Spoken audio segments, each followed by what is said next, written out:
आज यहाँ पर लोकसभा चुनाव के द्वितीय चरण में हम सब यहाँ लोकदल के प्रत्याशी डॉक्टर राजकुमार सांगवान के पक्ष में आप सबसे अपील करने के लिए आए हैं। बहनों और भाइयों, डॉक्टर राजकुमार सांगवान को जयंत चौधरी जी ने प्रत्याशी बना करके एक विरासत को बड़ी मजबूती प्रदान की।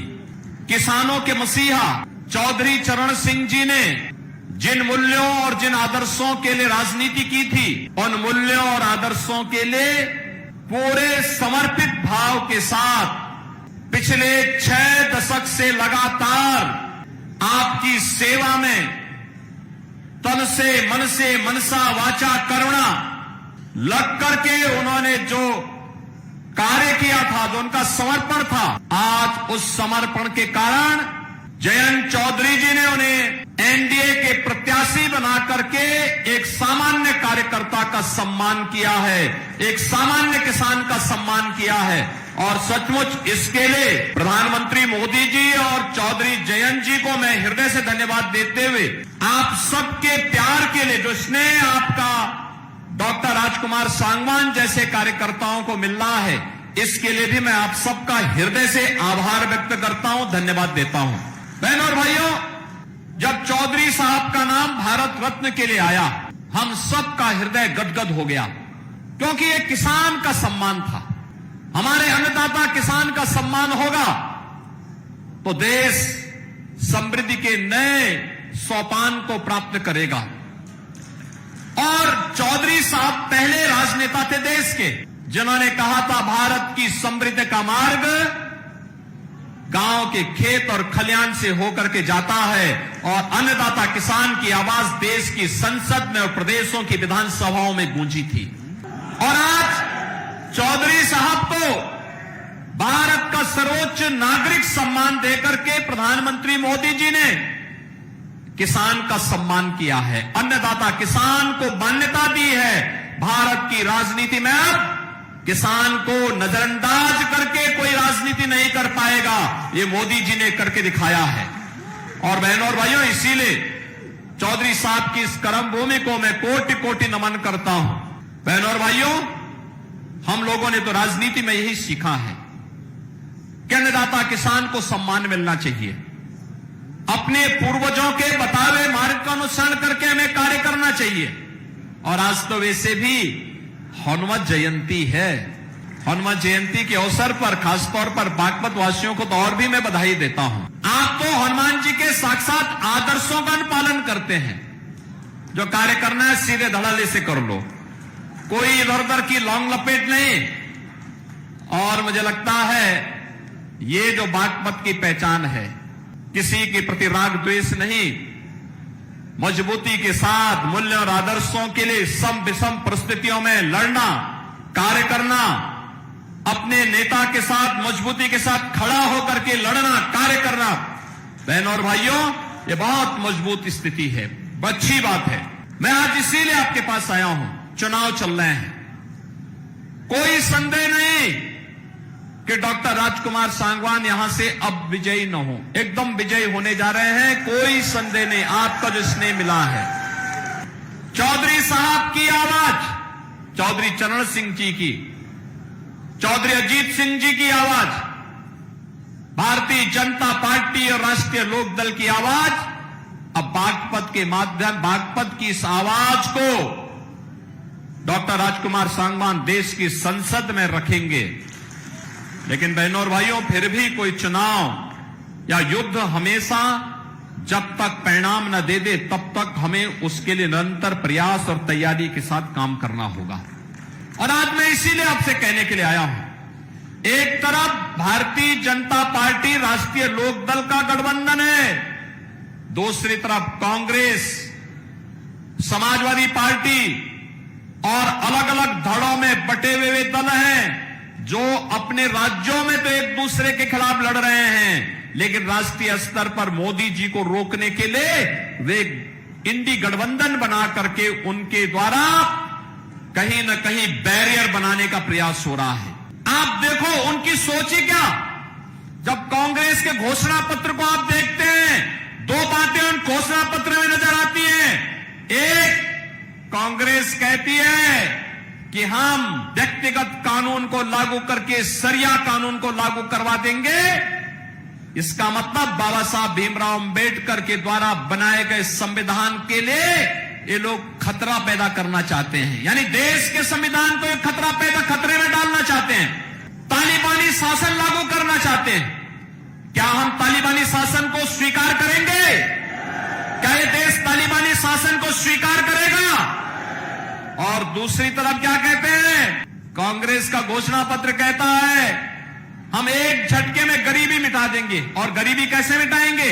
यानी आपकी संपत्ति को हड़प करके बेटी और माताओं के, बहनों के जो उनके गहने होंगे उनको ये लोग जब्त करवाने की साजिश रच रहे हैं। यानी देश को तो इन्होंने 6 दशक तक लूटा और अब कह रहे हैं कि हर संपत्ति पर ये लोग डकैती डाल करके उसको जबरदस्ती अपने कब्जे में ले लेंगे और फिर उसका बंदर बांट करेंगे। क्या आप स्वीकार करेंगे कांग्रेस की इस चेष्टा को? बहनों और भाइयों, सही मायने में अगर आपने देखा है जो नारा दादी ने दिया वही आज तोती की तरह पोता भी वही रट रगाई बैठा हुआ है। गरीबी हटाएंगे। अरे कब गरीबी हटाएंगे? 65 वर्षों तक शासन करने का अवसर मिला, तब तो कुछ नहीं कर पाए। और आज जब सत्ता से बेदखल भारत की जनता जनार्दन ने कर दिया है, अब उनको फिर गरीबी हटाने की बात नजर आ रही है। बहनों और भाइयों, मैं इसीलिए कहने के लिए आया हूं, गरीबी सही मायने में किसी ने हटाई है और उसको हटाने का कार्य किया है। ये केवल आंकड़े नहीं, हकीकत है कि 25 करोड़ लोग गरीबी रेखा से उभरे हैं, शानदार जीवन जीने का काम कर रहे हैं। और आज इसी का परिणाम है 80 करोड़ लोगों को राशन की सुविधा का लाभ 4 वर्ष से लगातार प्राप्त हो रहा है। बहनों और भाइयों, 60 करोड़ गरीबों को देश के अंदर 5 लाख रुपए की आयुष्मान भारत में स्वास्थ्य बीमा का कवर मिल रहा है। और उत्तर प्रदेश में तो हमने व्यवस्था बनाई कि हमारा कोई विधायक, कोई पदाधिकारी या पीड़ित भी अगर बीमार है और मुझे एक पत्र भेज देता है तो मैं सीधे जनधन अकाउंट में उसका पैसा भेज देता हूं, कहता हूं भाई उपचार कराओ, चिंता पैसे की मत करना, परिवार के ऊपर बोझा मत आने देना, उसकी जिम्मेदारी हम लोग लेंगे। आखिर हम सत्ता में बैठ के क्या कर रहे हैं? यही हमारा काम है, हर पीड़ित के साथ खड़ा होना।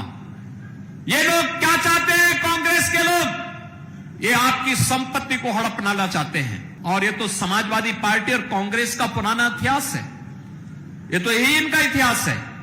वे अपने लिए जीते हैं। आप देखें, यही उदाहरण है जब राष्ट्रीय लोकदल को अवसर मिला, उन्होंने राजकुमार सांगवान को बागपत जैसी प्रतिष्ठित सीट पर, जो चौधरी साहब की कर्मभूमि, वहां पर उन्होंने अपना प्रत्याशी बनाया।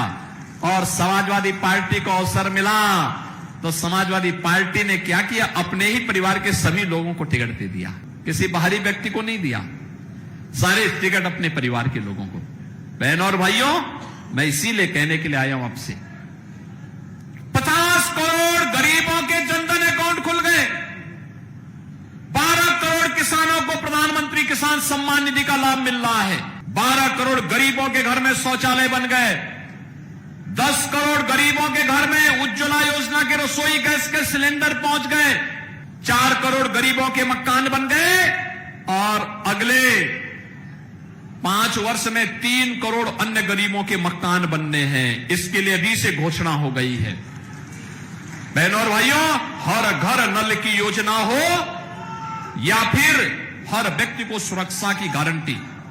याद करिए, पहले देश के अंदर जहां कहीं भी विस्फोट हो जाता था, आतंकी विस्फोट होता था, निर्दोष लोग मारे जाते थे, सुरक्षा बलों के जवान शहीद होते थे। और अब तो जोर से पटाखा भी फट जाए ना तो पाकिस्तान सफाई देता, कहता नहीं नहीं मैंने नहीं किया है, क्योंकि उसे मालूम है कि अगर उसने कुछ किया तो फिर उसको लेने के देने पड़ जाएंगे, जान बचानी मुश्किल हो जाएगी अब, क्योंकि अब एक मजबूर नहीं मजबूत सरकार है मोदी जी के नेतृत्व में।